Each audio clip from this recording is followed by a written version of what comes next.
Pagi itu, Senin, 20 Oktober 2025, matahari mulai naik di atas atap-atap rumah di Kampung Lembur Sawah, Cimahi Selatan. Seperti biasa, warga mulai melakukan aktivitas keseharian mereka. Sebagian warga sibuk berangkat kerja, anak-anak sibuk berangkat sekolah. Suasana di kampung itu tampak berjalan normal seperti biasa.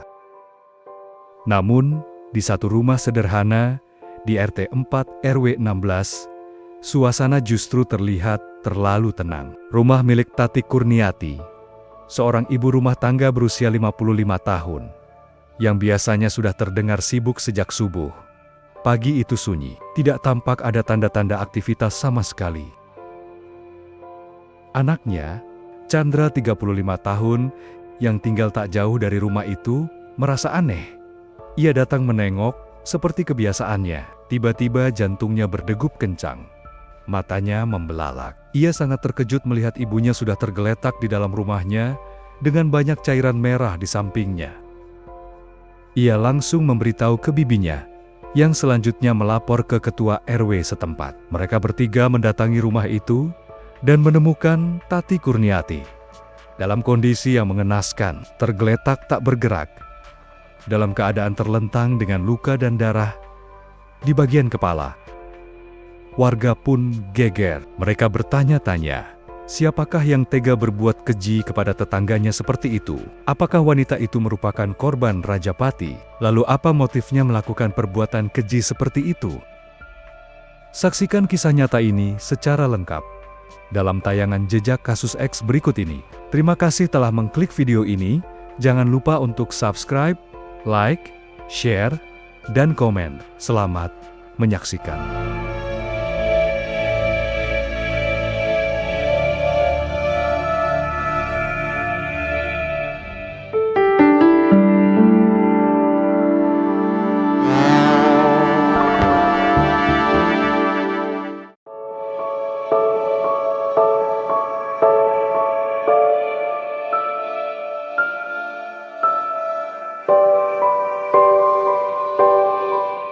Peristiwa duka ini menyebar dengan cepat. Dalam waktu singkat, jalan kecil menuju rumah Tati dipenuhi warga. Sebagian berusaha melihat peristiwa itu secara dekat. Sebagian lagi berkerumun dan bertanya-tanya. Mereka seolah tidak percaya dengan kejadian tragis di kampungnya. Suasana pagi yang biasanya diwarnai dengan ketenangan berubah menjadi penuh duka.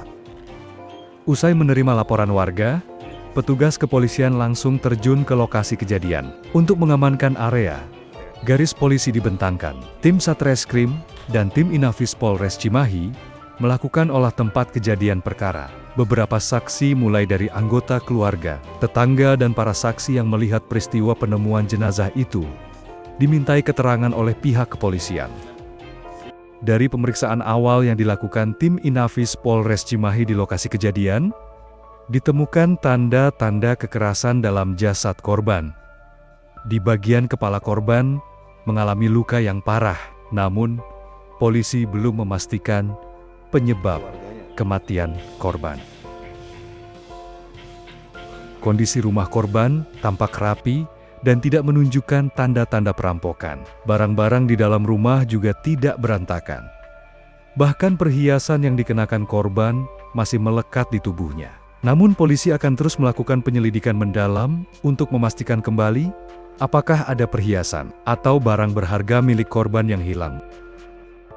Olah tempat kejadian perkara disaksikan suami korban, Triadi Kristianto. Triadi yang berprofesi sebagai sopir travel mengaku mengetahui istrinya meninggal saat sedang mengemudi dari Indramayu menuju Bandung. Ia dikabari oleh anaknya melalui video call.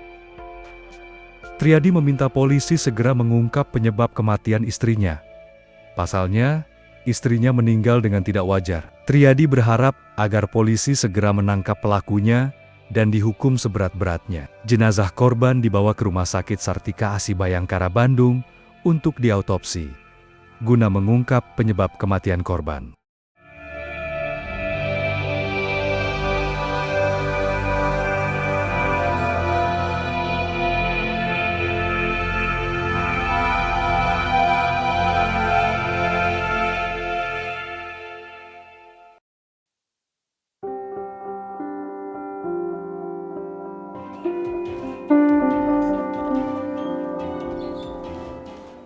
Suasana duka masih menyelimuti keluarga Tati dan warga di Kampung Lembur Sawah RT 4 RW 16, Cimahi Selatan. Warga mengenal Tati sebagai sosok sederhana dan ramah. Ia tinggal bertiga bersama suami dan anaknya.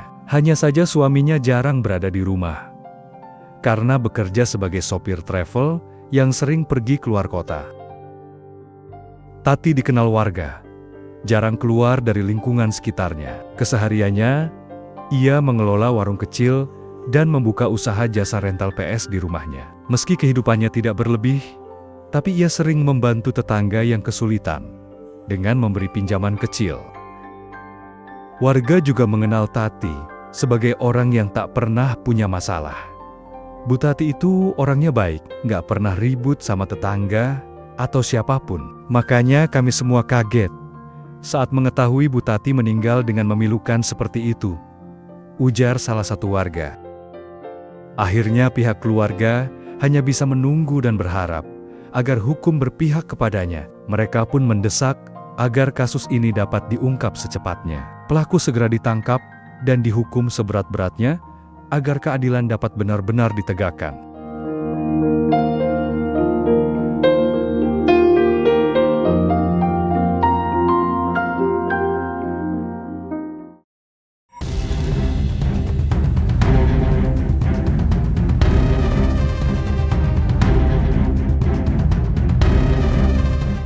Awalnya polisi sedikit mengalami kesulitan dalam mengungkap kasus ini. Meski ditemukan adanya jejak kekerasan di bagian kepala korban, namun kondisi rumah korban ketika dilakukan olah tempat kejadian perkara tampak rapi dan tidak menunjukkan tanda-tanda perampokan. Barang-barang di dalam rumah juga tidak berantakan. Bahkan perhiasan yang dikenakan korban masih melekat di tubuhnya. Penyelidikan terus dilakukan. 12 orang saksi sudah dimintai keterangan, termasuk Chandra, anak korban. Chandra merupakan saksi kunci yang menemukan jasad ibunya pada Senin, 20 Oktober 2025, sekitar jam 5:30 waktu Indonesia Barat. Menurut keterangannya, sempat terdengar suara keributan dari dalam rumah Tati sebelum peristiwa tragis itu terjadi. Namun, belum diketahui secara pasti siapa yang berseteru dengan korban pada Minggu 19 Oktober 2025, sekitar jam 11:30 malam. Selain itu, ada juga warga yang datang hendak mengembalikan PS, namun tidak ada respons dari dalam rumah. Pada hari Selasa 21 Oktober 2025, tim Inafis Polres Cimahi dan Polda Jabar melakukan olah tempat kejadian perkara ulang di rumah korban. Olah tempat kejadian perkara kali ini untuk menggali barang bukti dan fakta lain di lokasi kejadian yang dapat membantu mengungkap kematian korban. Hasil olah tempat kejadian perkara ini menunjukkan sejumlah perhiasan dan uang tunai 5 juta rupiah milik korban hilang. Polisi juga menemukan sebuah palu yang diduga digunakan pelaku untuk menganiaya korban. Polisi akhirnya menemukan titik terang. Perburuan terduga pelaku mulai mengerucut kepada seorang pria berusia 31 tahun yang tinggalnya tidak jauh dari rumah korban. Kecurigaan semakin kuat ketika polisi memperoleh informasi bahwa pria yang bernama WS itu telah menghilang dari rumahnya sejak peristiwa tragis itu terjadi. Pada Sabtu 25 Oktober 2025, WS berhasil ditangkap di sebuah hotel di kota Cimahi saat berusaha melarikan diri dari kejaran petugas.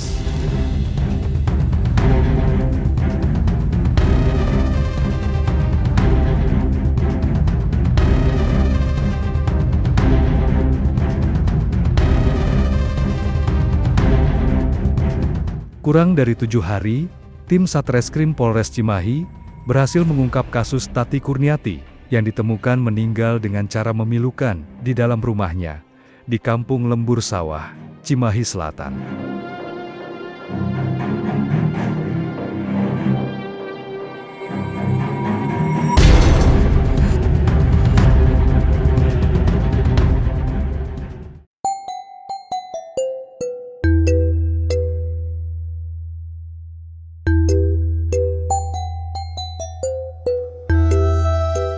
Berdasarkan hasil penyelidikan polisi, Hubungan antara korban dan WS cukup dekat.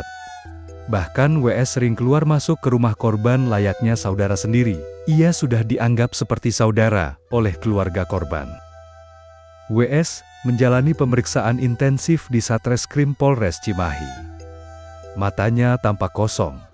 Wajahnya sering menunduk, seakan ingin berkata lebih banyak namun tertahan oleh rasa takut atau penyesalan.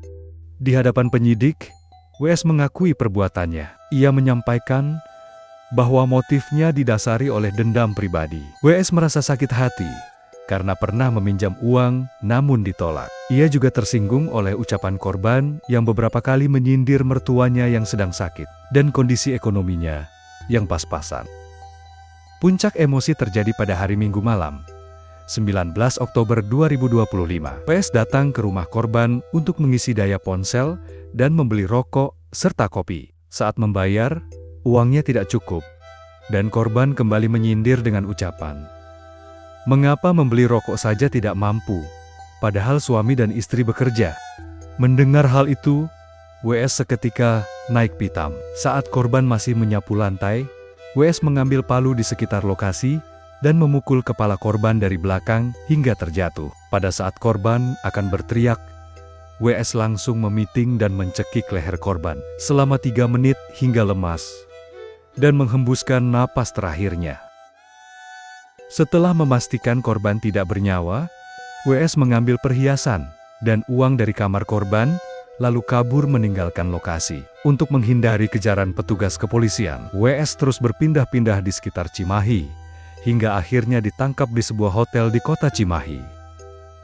Polres Cimahi telah menetapkan WS sebagai tersangka. Dalam konferensi pers yang dilakukan oleh Polres Cimahi, WS dihadirkan dengan menggunakan kursi roda. WS mengalami luka tembakan di bagian kaki kanan karena melawan petugas ketika akan ditangkap. Polisi menyita berbagai barang bukti seperti sejumlah perhiasan milik korban, 1 buah palu besi, 1 setel pakaian korban, dan 1 buah jaket yang digunakan tersangka. Kini WS menjalani kehidupan sehari-harinya di tahanan Polres Cimahi, Jawa Barat. Mengingat beratnya kasus ini, polisi menjerat WS dengan pasal berlapis, yakni pasal 339 dan 338, Jungto pasal 365 ayat 3 KUHP tentang pembunuhan dan pencurian dengan ancaman pidana maksimal 15 tahun penjara.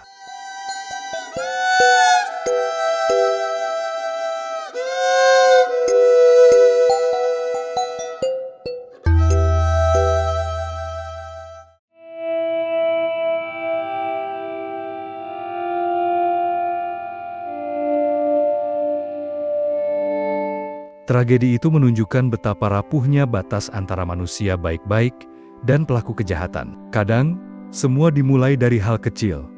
1 ucapan, 1 candaan, 1 rasa malu yang tidak diterima. WS kehilangan kendali. Dan di saat itulah, sisi gelap manusia mengambil alih. 1 ayunan palu mengubah 2 kehidupan sekaligus.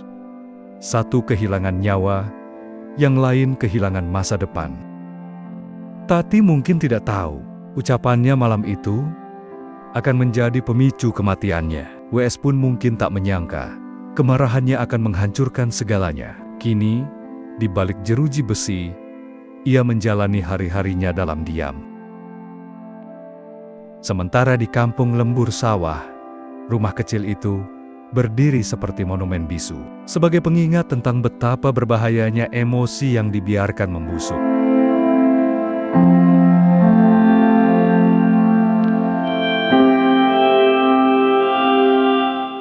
Terima kasih telah menonton video ini sampai akhir. Sampai jumpa di kisah berikutnya.